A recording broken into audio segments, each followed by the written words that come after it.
economic facts and fallacies. I'm quoting you to yourself, Tom. Quote, "It is widely believed that the rise of American women in high-level occupations since the 1960s has been due to anti-discrimination laws, and that these in turn have been due to the feminist movement. In reality, the proportion of women in high-level occupations was greater during the first decades of the 20th century than in the middle of the 20th century, and all of this was before the feminist movement." Interesting. Yes, in the first half of the 20th century, for example, in 1908, the percentage of women in who's who in America was twice what it was in 1950. And various fields, if you look at the women who got PhDs in economics, chemistry, who got law degrees, other postgraduate degrees, those were all higher in the 20s and 30s than they were in the 50s. Interesting. And there was a very simple reason for it. Women in those days got married later. In the early years in of the century. early years. Right. Over time, the age of marriage and the age of beginning to have children began to decline. And the classic era was, of course, the era of the baby boom. And that's when women hit a low in their proportion of the postgraduate degrees. Interesting. And in the professions Interesting. those degrees would be used. Now, around 1956, the age of marriage began rising. And in 1957, the age of having children rose, strangely enough. And as that rise continued, you saw women rising again in these various professions. So that now one of the professions, they reached in 1972 the same proportion they had had back in 1932. And as the age of marriage kept rising and as the number of children kept falling, women went on to higher and higher levels. Now, the people on the other side say the opposite by the simple expedient of looking as if the world began in 1960. They ignore all the rest of that, and they say it's all due to the feminist movement, to anti-discrimination laws, and so forth. Well, you're right. I'm going to quote you again. "Among the many factors which influence male-female economic differences, the most elusive is employer discrimination." Yes, that when you correct for all the various factors, such as the number of hours worked, the continuous employment versus taking a few years out to have children and so on. You take all that into account, the differences between men and women become quite trivial.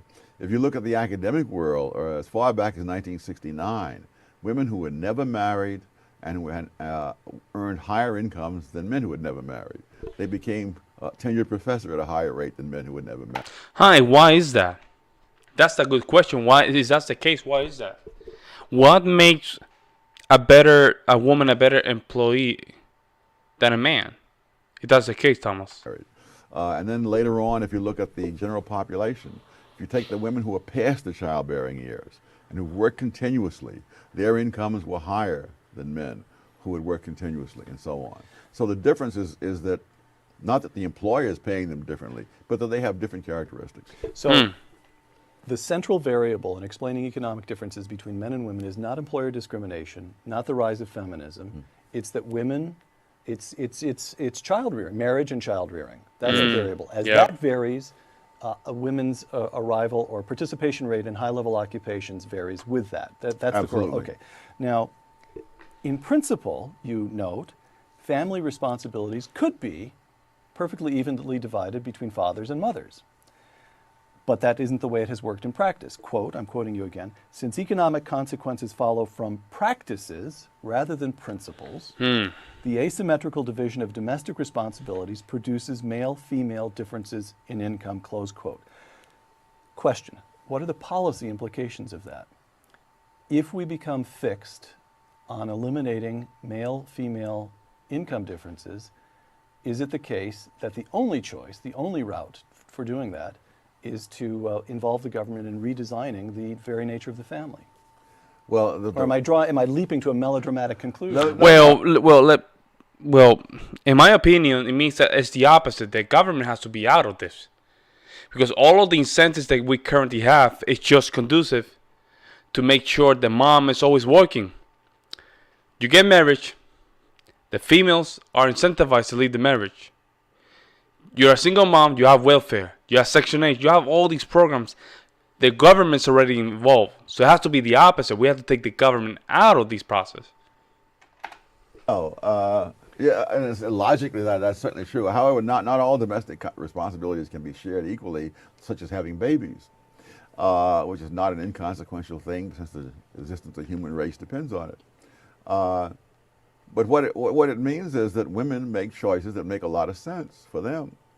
For example, the choice of occupations, that women tend not to go into occupations in which there's a very high rate of obsolescence. I mean, and if you're a computer engineer and you take 5 years out to have a child and have the child up to the age where you can put him in daycare, well, my gosh, the world has changed. Your job is gone. Yeah, completely. Yeah, you'd have to start way back. Yep. On the other hand, if you become a librarian, you become a teacher, other occupations like that, then you can take your 5 years off, come back, and pick up pretty much where you left off. Right.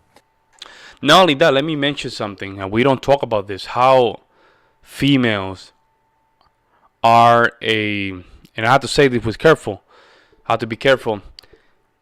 An employer seeing a female or a woman that is thinking to have a family is a loss, because that means you have to pay a couple months for, I forgot the word, which means that you still have to pay her without her being at work.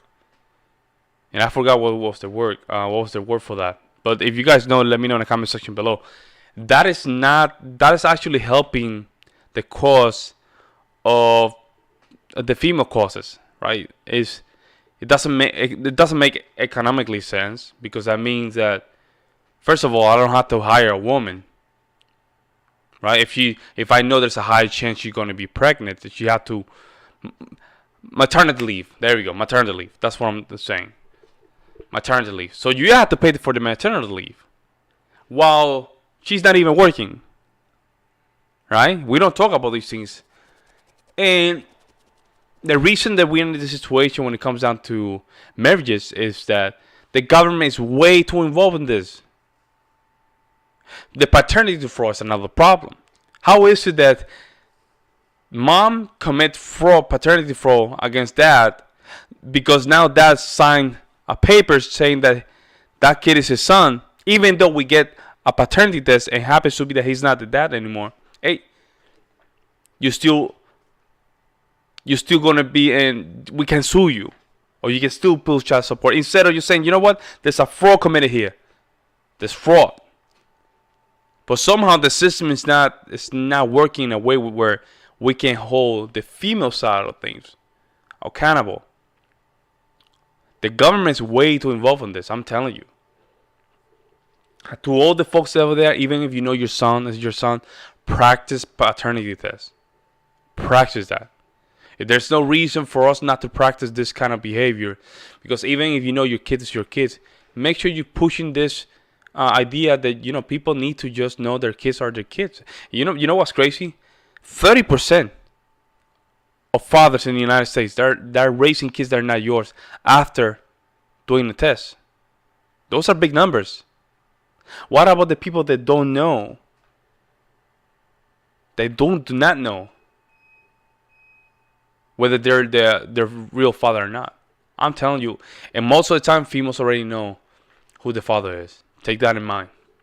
Let me know what you guys think in the comment section below. Like always, Thomas Sowell, one of the best American icons in the present days. Make sure that you go to this channel, Thomas Sowell TV, and just support the channel as well.